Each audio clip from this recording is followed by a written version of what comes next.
Good day, I am Marichel Balaod from BEd2B. So before diving into the chapters, I want to take a moment first to reflect on how science and technology have not only shaped the world around me, but also the way I think and live. So from the beginning of human history, people have always searched for ways to make life easier, to solve problems, and to understand the mysteries of nature. And through that search, we created knowledge, tools, and systems that define who we are today. So, in this reflection, I'll be sharing what I've learned from the six chapters of our course on science, technology, and society.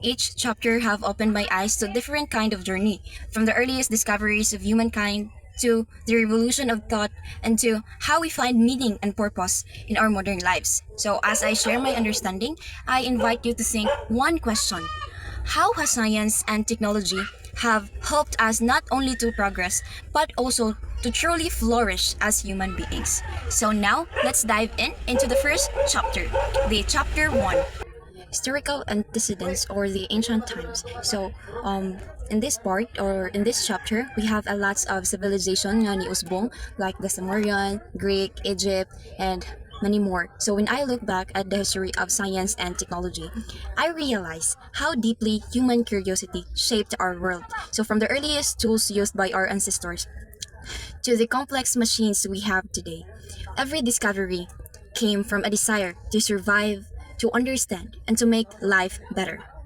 Learning about these beginnings helped me appreciate that progress didn't happen overnight. So it was built slowly through centuries of imaginations, mistakes, and persistence. So it reminds me that the things we enjoy today are gifts from the endless quest of human activity. Chapter 2. So then came the Great Shift, the intellectual revolution. So during this period, thinkers like Ptolemy, Copernicus, and Darwin began to question long held beliefs. So they challenged what people thought they knew about the world and replaced faith in authority with trust in reason, observation, and evidence. So as I studied this chapter, I realized that how powerful it is to ask questions and to think critically. So it shows me that um, real learning begins when we dare to doubt, explore, and seek truth beyond what's familiar. Now we have the chapter 3, the science, technology, and nation building of pre-colonial period. So before colonizers even set foot in our land, our ancestors were already scientists and innovators in their own way. So they built tools, cultivated crops, navigated seas, and used nature's resources wisely. So their knowledge may not have been written in books, but it lived through their daily practices and traditions. So understanding this makes me proud. It reminds me that nation building started long before foreign influence. So it began with our ancestors' intelligence, cooperation, and deep respect for nature. So that's what I have learned. So I just summarized it all because it is also a reflection as well. So let's move on to chapter 4. So chapter 4, we have the human flourishing in science and technology. So as I move through time, I see how science and technology continue to shape human life. They give us comfort, connection, and convenience. But I've also learned that human flourishing isn't just about progress. So it's about purpose.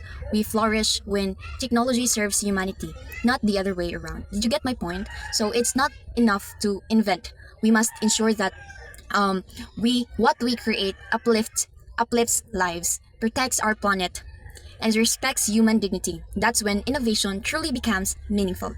Chapter 5, Human Flourishing as Reflected in Progress and Development. So what is development, by the way? So when I think about development, I no longer see it only in terms of buildings, machines, or money. So real progress for me is seen in how people live and grow. Are they educated? Are they healthy and treated equally? Science and technology can help achieve this, but only if guided by compassion and responsibility. Right? No? True human flourishing happens when knowledge is used not just to advance, but to uplift, when progress means hope for everyone, not just a few. Lastly, we have the chapter 6, The Good Life, Nicomachean Ethics and Modern Concepts. So, studying Aristotle's Nicomachean Ethics taught me a lesson that still applies today. The good life isn't about having more, but about becoming more. No? So, For Aristotle, happiness or eudaimonia comes from living with virtue and reason, from finding balance and purpose in what we do. So in today's modern world, that still rings true. With all the noise, pressure, and speed of life, the real challenge is to live meaningfully, to use what we know and to what we create, to do good and to grow as human beings. So, all in all, looking back at everything I've learned, I see a beautiful thread that connects it all. Science and technology are not just products of progress. They are reflections of who we are as humans, curious, creative, and capable of greatness. But progress only truly matters when it helps people live better and love better. That's what I take away from these chapters. The story of humanity's journey, not just to invent, but to understand what it really means to live a good life.